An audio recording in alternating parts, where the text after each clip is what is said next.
മീഡിയാടെക്കിന്റെ മീഡിയാടെക് Dimensity 6400 എന്ന പുതിയൊരു processor ഇപ്പം അനൗൺസ് ചെയ്തിട്ടുണ്ട്. ഇത് മീഡിയാടെക് ഡിമെൻസിറ്റി 6300 എന്ന പ്രോസസ്സറിന്റെ സക്സസ് ആയിട്ട് വരുന്ന ഒരു പ്രോസസ്സറാണ്. എന്തായാലും ഈ ഒരു വീഡിയോയിൽ നമ്മൾ നോക്കാൻ പോകുന്നത് മീഡിയാടെക് ഡിമെൻസിറ്റി 6400 എന്നുള്ള പ്രോസസ്സറിനെ പറ്റിയിട്ടാണ്. അത് നമ്മൾ ഫീച്ചേഴ്സും കാര്യങ്ങളൊക്കെ നോക്കുകയാണെന്നുണ്ടെങ്കിൽ ഇത് TSMCയുടെ RNM പ്രോസസ്സറാണ്, ഒക്ടാ കോർ പ്രോസസ്സറാണ്. അതായത് 8 കോറുകൾ വരുന്നുണ്ട്. ഇതിൽ 2.5 GHz ക്ലോക്ക് ചെയ്യുന്ന കോർട്ടെക്സ് A76ന്റെ 2 കോറുകളും അതുപോലെ തന്നെ 2 GHz ക്ലോക്ക് ചെയ്യുന്ന കോർട്ടെക്സ് A55ന്റെ 6 എഫിഷ്യൻസി കോറുകളും വരുന്നുണ്ട്. അപ്പം മീഡിയാടെക് ഡിമെൻസിറ്റി 6300 എന്ന പ്രോസസ്സറുമായിട്ട് കമ്പയർ ചെയ്യുമ്പോൾ ക്ലോക്ക് സ്പീഡിന്റെ കാര്യത്തിൽ ചെറിയൊരു ഡിഫറൻസ് വരുന്നുണ്ട് എന്നേ ഉള്ളൂ. ബാക്കി ഓൾമോസ്റ്റ് സിമിലർ ആയിട്ടുള്ള CPU ഫീച്ചേഴ്സ് ആണ് വരുന്നത്. പിന്നെ CPUയുടെ കാര്യം മാത്രമല്ല, കാര്യമായിട്ടുള്ള ഡിഫറൻസ് ഇതേ വരുന്നുള്ളൂ. ബാക്കി സെയിം ഫീച്ചേഴ്സ് തന്നെയാണ്.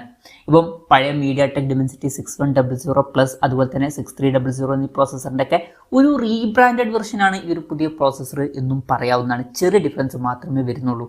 പിന്നെ GPUയുടെ കാര്യത്തിൽ മാലി G57 MC2 GPU ആണ് ഇതിൽ വരുന്നത്. GPUയുടെ കാര്യത്തിലൊന്നും ചേഞ്ചസ് വരുത്തിയിട്ടില്ല. അപ്പോൾ CPUയുടെയും GPUയുടെയും കാര്യത്തിൽ ചെറിയ ഡിഫറൻസുകളെ വരുന്നുള്ളൂ.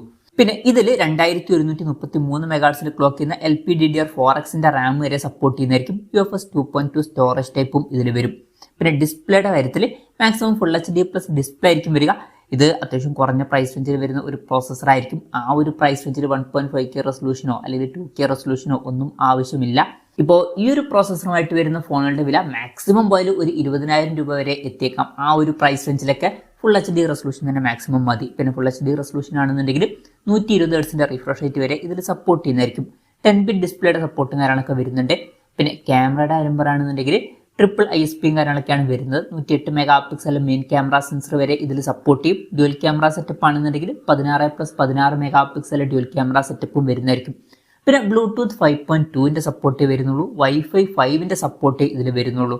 പിന്നെ 5G സപ്പോർട്ടൊക്കെ ഉണ്ട്. ഡൗൺലോഡ് സ്പീഡ് 3.3 GB/s വരെ എത്തുന്നതായിരിക്കും. അപ്പം ഇതൊക്കെയാണ് ഫീച്ചേഴ്സിനെ പറ്റി പറയാനുള്ള കാര്യങ്ങൾ. ഫീച്ചേഴ്സ് മൊത്തത്തിൽ നോക്കുകയാണെന്നുണ്ടെങ്കിൽ പഴയ മീഡിയാടെക് ഡിമെൻസിറ്റി 6100 പ്ലസ് അല്ലാന്നുണ്ടെങ്കിൽ 6300 എന്നീ പ്രോസസ്സറിന്റെ ഒക്കെ ലെവലിൽ വരുന്ന പ്രോസസ്സർ തന്നെയാണ്. കാര്യമായിട്ട് അപ്ഡേറ്റ്സ് ഒന്നും വരുന്നുണ്ട് എന്ന് പറയാൻ പറ്റില്ല.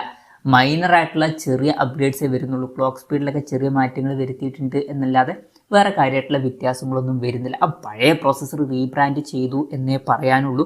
പുതിയൊരു പ്രോസസ്സർ എന്നൊന്നും പറയാൻ പറ്റില്ല. പിന്നെ ഏത് പ്രൈസ് റേഞ്ചിൽ വരുന്ന ഫോണുകളിലായിരിക്കും ഈ ഒരു പ്രോസസ്സർ കാണുക എന്ന് ചോദിച്ചാൽ നമുക്ക് ഒരു 9,000 to 15,000 രൂപ പ്രൈസ് റേഞ്ചിൽ വരുന്ന ഫോണുകളിൽ ഈ ഒരു പ്രോസസ്സർ എക്സ്പെക്ട് ചെയ്യാവുന്നതാണ്.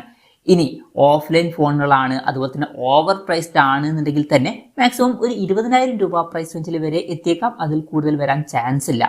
പിന്നെ ആദ്യം ഏതൊക്കെ ഫോണുകൾ വരും എന്ന് വെച്ചാൽ Realme P3X 5G എന്ന സ്മാർട്ട് ഫോൺ February 18 ലോഞ്ച് ചെയ്യാൻ പോകുന്നുണ്ട്. ആ ഒരു ഫോണിൽ ഈ ഒരു പ്രോസസ്സർ വരുമെന്നാണ് ഇപ്പോഴുള്ള റിപ്പോർട്ടുകൾ പറയുന്നത്. മിക്കവാറും ബാക്കി ബ്രാൻഡുകളും അവരുടെ ബഡ്ജറ്റ് സെഗ്മെന്റിൽ വരുന്ന 5G ഫോണുകളിൽ ഈ ഒരു പ്രോസസ്സർ ഉപയോഗിച്ചേക്കാം. എന്തായാലും വലിയ അപ്ഗ്രേഡ്സ് ഒന്നും ഇല്ലാതെ മീഡിയാടെക് ഡിമെൻസിറ്റി 6400 എന്ന പ്രോസസ്സർ അനൗൺസ് ചെയ്തിട്ടുണ്ട്. ഈ ഒരു പ്രോസസ്സറിനെ പറ്റിയിട്ടുള്ള നിങ്ങളുടെ അഭിപ്രായം ജസ്റ്റ് ഒന്ന് കമന്റ് ചെയ്യുക. അതുപോലെ തന്നെ ഈ ഒരു പ്രോസസ്സറുമായിട്ട് വരുന്ന ഫോണുകൾ നിങ്ങൾ ഏത് പ്രൈസിങ്ങിലാണ് എക്സ്പെക്ട് ചെയ്യുന്നത് എന്നുള്ള കാര്യം കൂടി ജസ്റ്റ് ഒന്ന് കമന്റ് ചെയ്യുക.